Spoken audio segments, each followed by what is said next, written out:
La corrupción y la impunidad, un mal endémico que está en Guatemala, y no solo en Guatemala, sino en América Latina. Para platicar de esto en nuestro país, así como los últimos hechos que están relacionados a la corrupción, tenemos con nosotros aquí en Al Punto a la doctora Telma Aldana, fiscal general del Ministerio Público. Muchas gracias, doctora, por estar con nosotros aquí en Al Punto. Muchas gracias a usted, licenciada, por invitarme a este programa.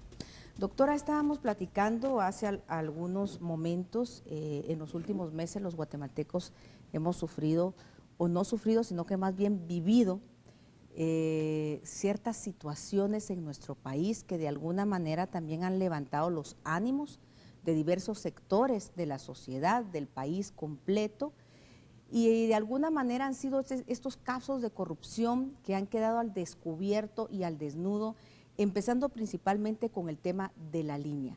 ¿Cómo ha sido ese trabajo en conjunto que tanto el Ministerio Público como la CICIG han realizado en estos últimos meses? Desde que tomé posesión en el Ministerio Público, iniciamos la coordinación con el señor comisionado Iván Velázquez.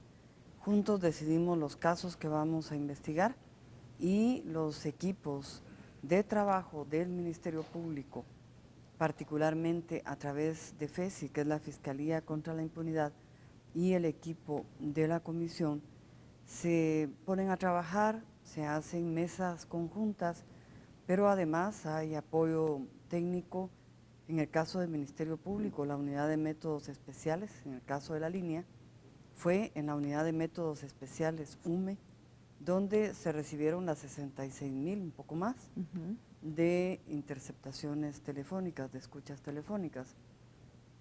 Y además, la Dirección de Análisis Criminal del Ministerio Público, ambas entidades son de un nivel técnico muy bueno, han tenido el apoyo de la cooperación internacional.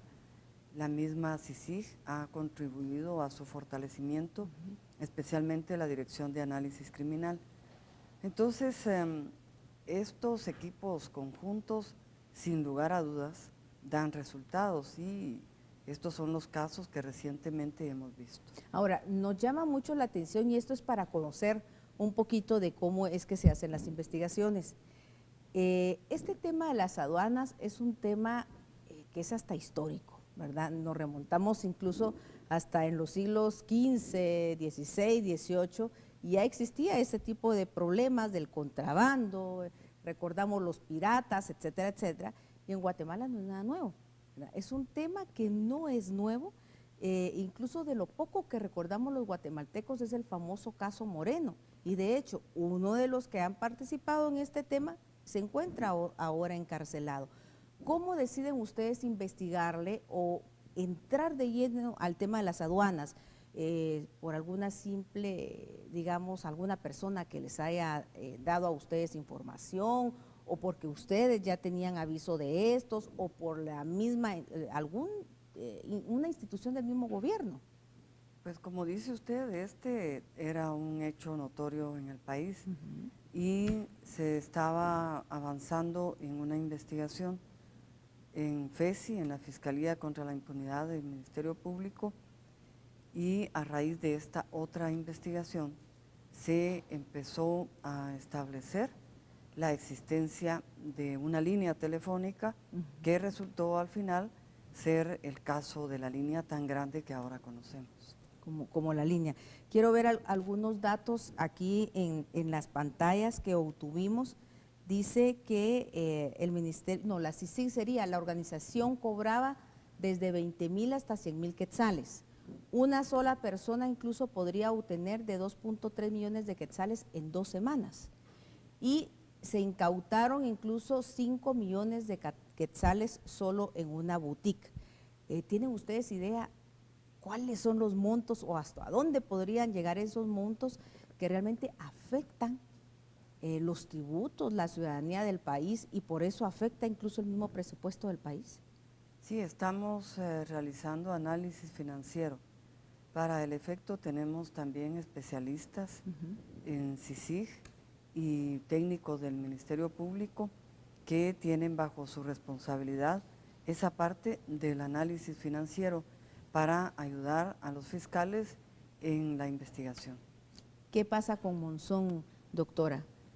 ¿Tienen conocimiento ustedes de dónde está, qué va a hacer? Porque incluso hasta rumores en los pasillos del Palacio Nacional decían que Monzón días antes hasta había sacado todas sus cosas de la oficina para luego tomar el avión a Corea, pero entonces, ¿qué saben ustedes de esto? ¿Cómo pudo, si es así, cómo pudo él haberse informado de que había una investigación tras de él y que se les fuera?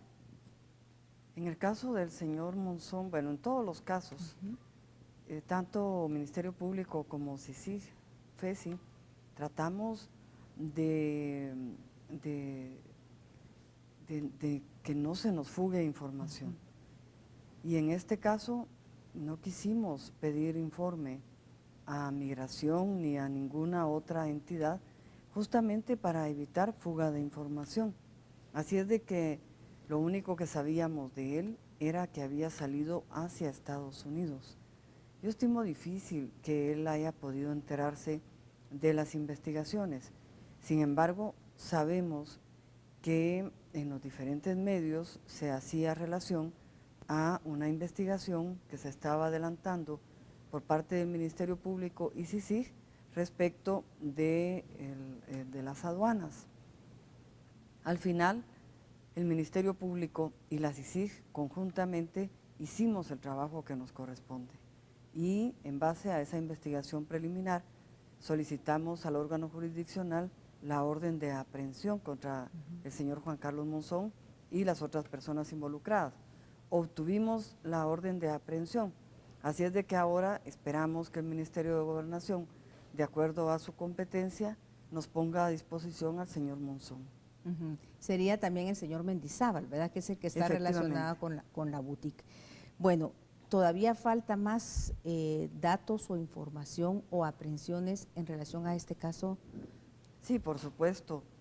Es la primera parte la que ya es del conocimiento público, con la estructura que dimos a conocer, interna, externa, alta, media, baja, pero hace falta la otra parte que en los próximos días o un mes posiblemente estaremos en condiciones ya de presentarlo ante el órgano jurisdiccional. El otro tema muy interesante y que me imagino, y de eso vamos a platicar, cómo de alguna manera estas investigaciones han fortalecido al Ministerio Público también y la credibilidad del mismo, es el tema de PISA, el caso del ICS. Esto se empieza a investigar a raíz de las denuncias por la Procuraduría de los Derechos Humanos, o ustedes también obtienen algún otro tipo de denuncias directamente. Empieza con la denuncia de la Procuraduría de los Derechos Humanos por el fallecimiento de algunas personas que sabemos utilizaban los servicios de PISA. A partir de ahí inicia la investigación. Ahora bien, no solo es el negocio y el contrato. Aquí lo que muchos sectores también dicen, ¿y qué va a pasar con esas vidas? ¿Esto podría también encauzar el caso a otro tipo de delitos? ¿Podría ser hasta de asesinato, doctor?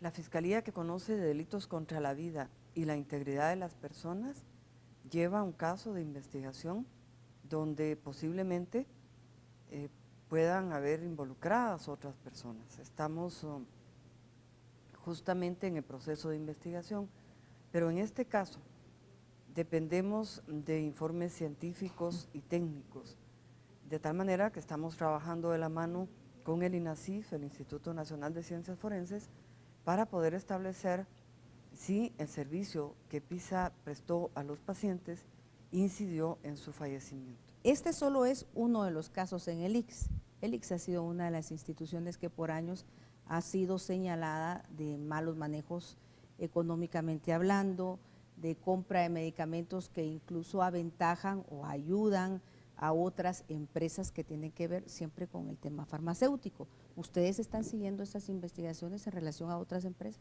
Yo, en relación a su pregunta, sí quiero señalar la importancia y la trascendencia de la participación de la Contraloría General de Cuentas. La Contraloría General de Cuentas tiene en cada una de las entidades del Estado representación y le corresponde auditar, fiscalizar el buen manejo de los fondos del Estado. Nosotros como Ministerio Público dependemos en buena medida de lo que la Contraloría General de Cuentas nos pueda reportar, pero además también la denuncia ciudadana, como lo hemos visto en recientes casos, en la medida en que las denuncias sean sustentadas y podamos guiar la investigación, pues el Ministerio Público va a actuar. Lo que estamos viendo es que tanto el Ministerio Público como la CICIG ahorita son como las dos entidades donde la sociedad guatemalteca está colocando o poniendo sus esperanzas. Así que ustedes tienen como que en sus hombros esa misma esperanza o esa luz de esperanza que los guatemaltecos están teniendo desde hace algunos meses, doctora. Y a eso quisiera ir también con otro de los temas importantes, y es las investigaciones que ustedes están haciendo sobre partidos políticos. Pero nos vamos a ir a unos mensajes, regresamos con más.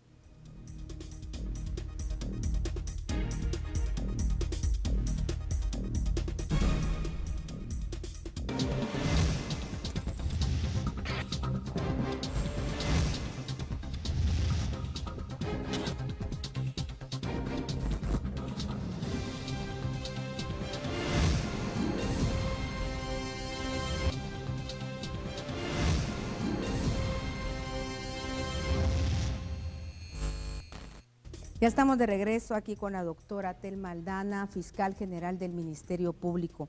Doctora, hablamos un poquito del caso de Pisa, platicamos también del tema de la línea. Hay todavía algunas aprehensiones que faltan, algunas capturas, y que los procesos continúen, y me imagino seguirán saliendo más nombres y seguirán saliendo otras instituciones. En las redes hemos visto, e incluso nosotros como medio de comunicación replicamos lo que en Facebook, en Twitter o en otras redes sociales piden. Bueno, ya agarraron a las personas que ponían la mano. ¿Y dónde están las empresas que son partícipes de estos procesos de corrupción? ¿Cómo va esa investigación, doctora? Estamos en el proceso de investigación y no puedo revelar ningún detalle. Lo que sí le puedo compartir es que tanto el señor comisionado Iván Velázquez y yo estamos comprometidos con todas las investigaciones, trabajando con seriedad, con objetividad, y como de alguna manera los dos hemos estado en los tribunales, él en la Corte de Colombia y yo en la Corte Suprema de Guatemala, sabemos que los casos deben de presentarse sólidos, sustentados, y que tenemos plazos ya cuando presentamos el caso ante los tribunales del país, de tal manera que tratamos de que nuestras investigaciones preliminares lleven todo el sustento para que en el plazo que se nos otorgue por el órgano jurisdiccional para terminar la investigación, pues justamente sea para eso, para concluir y presentar en su momento procesal la prueba contundente, porque lo que pretendemos son sentencias condenatorias y trabajamos para eso, no para una orden de aprehensión. Nosotros trabajamos para una sentencia condenatoria. Que sea realmente fuerte, sí, ¿verdad? Que sirva de ejemplo. Y que sirva de ejemplo. Sí. Doctora, ¿cuánto tiempo tienen entonces para finalizar la investigación en el caso de la línea?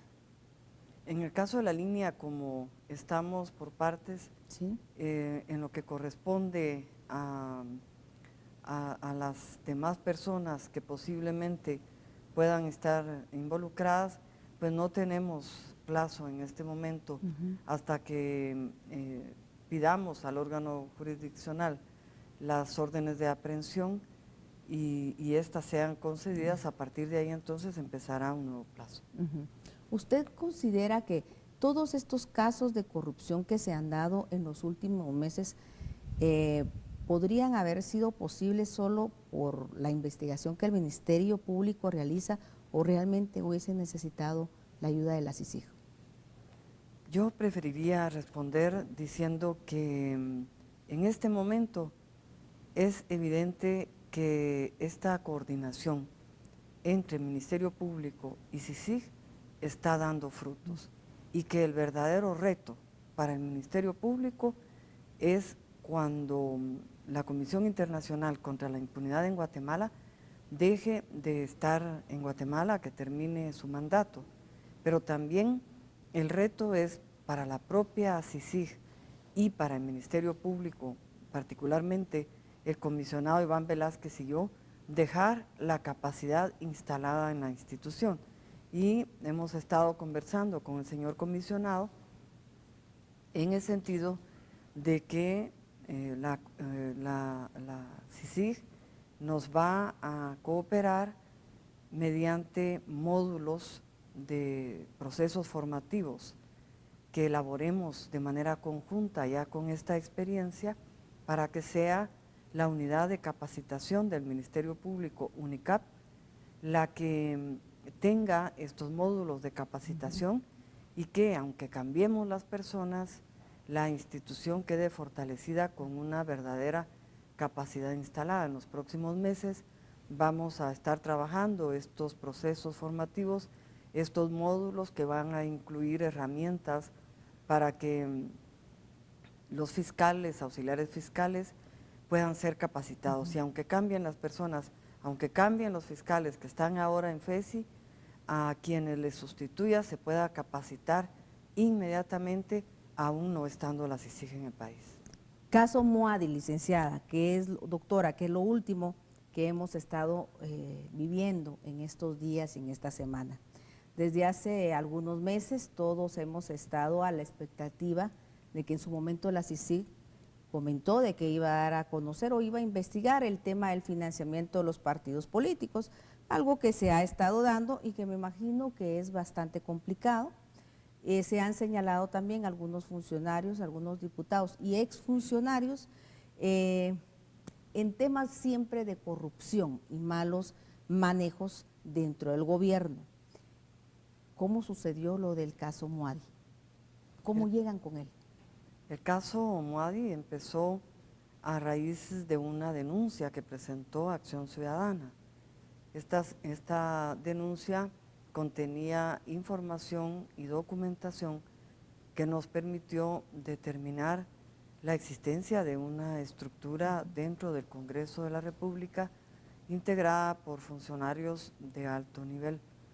Se hacen las investigaciones y se llega a establecer que el diputado Pedro Moadi en el año 2013 tenía seguridad particular a través de un grupo, una empresa que tiene de nombre comercial CIS.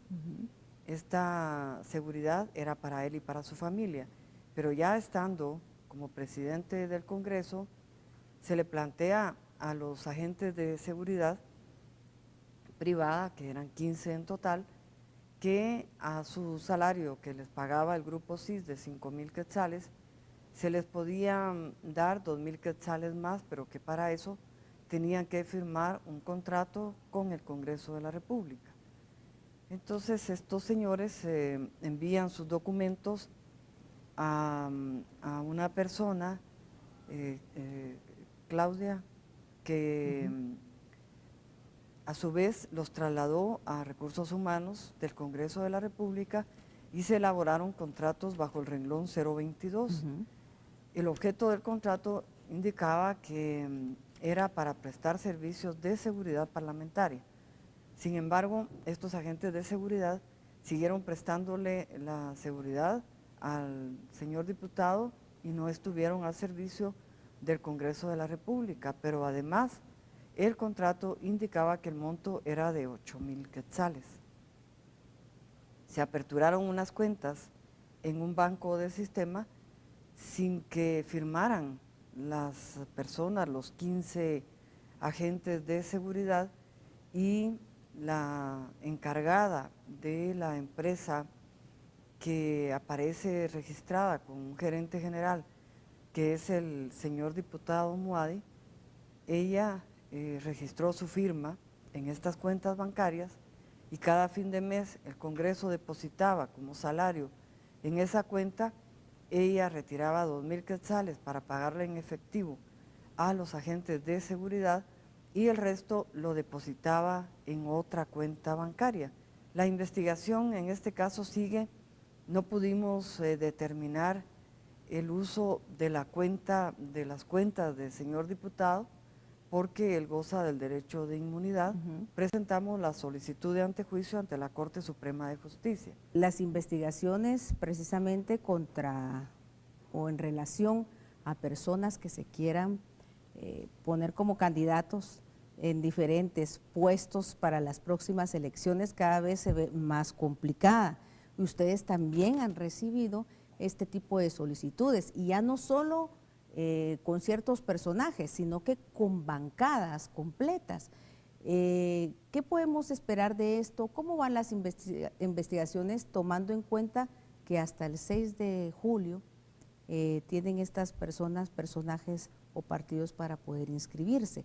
Hemos recibido aproximadamente 81 denuncias en la agencia que transitoriamente instalamos para conocer de delitos electorales. Realmente el trabajo del Ministerio Público en estos casos tiene que realizarse como en todos los demás, con plena objetividad, con transparencia y cuando tengamos los elementos de juicio, entonces los presentaremos ante el órgano jurisdiccional. Nosotros no tomamos en cuenta el plazo que tienen las entidades políticas para inscribirse o no inscribirse. Nosotros avanzamos en nuestra investigación independientemente de lo que suceda o no con la inscripción. ¿Cómo podríamos decir que se encuentra en estos momentos el Ministerio Público con todos los hechos que se han dado? ¿Se ha fortalecido y qué más les falta al Ministerio Público? Sin duda se ha fortalecido el Ministerio Público con estos casos y con la coordinación adecuada con la Comisión Internacional contra la Impunidad en Guatemala. Sin duda al Ministerio Público le hace falta presupuesto. En estos momentos yo estaba ya con la preocupación de que no iba a poder pagar salarios si Finanzas no me hacía el depósito correspondiente. Nuevamente tuve que enviar personal del área administrativa a reunirse con el señor ministro de Finanzas para exponerle la situación de la institución. Es decir, siempre existe ese riesgo de que no nos sitúen los fondos necesarios para pago de salarios.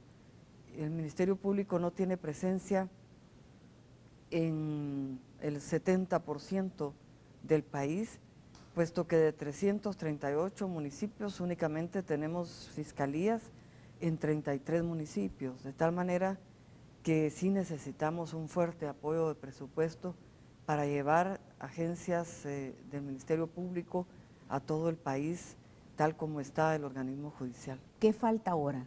Todavía seguimos con temas de investigación, con temas de corrupción. ¿Qué podemos esperar los guatemaltecos? En este momento estoy fortaleciendo FESI. Hemos creado algunos puestos más y asignando más personal porque tenemos muchos casos más que estamos trabajando coordinadamente con la comisión y que poco a poco vamos a ir presentando. ¿Más instituciones públicas, más funcionarios en este tema de corrupción, doctora? Sí. Eso es lo que esperamos entonces para este año. Así es. Y como usted bien decía, solo tiene en 33 municipios hay Ministerio Público. Se necesita en el resto del país y para esto se requiere de presupuesto, de dinero y esto tiene que ser un combate frontal a lo que es la corrupción. Sin duda la corrupción es un flagelo que al final sufren las personas más pobres, porque es dinero del Estado que se logra recaudar a través de los impuestos que paga la ciudadanía y que deben de utilizarse en inversión en la propia sociedad, de tal manera que el combate a la corrupción debe ser una prioridad en nuestra agenda. Gracias. Muchísimas gracias a ustedes y nos vemos el próximo domingo en otro programa de Al Punto.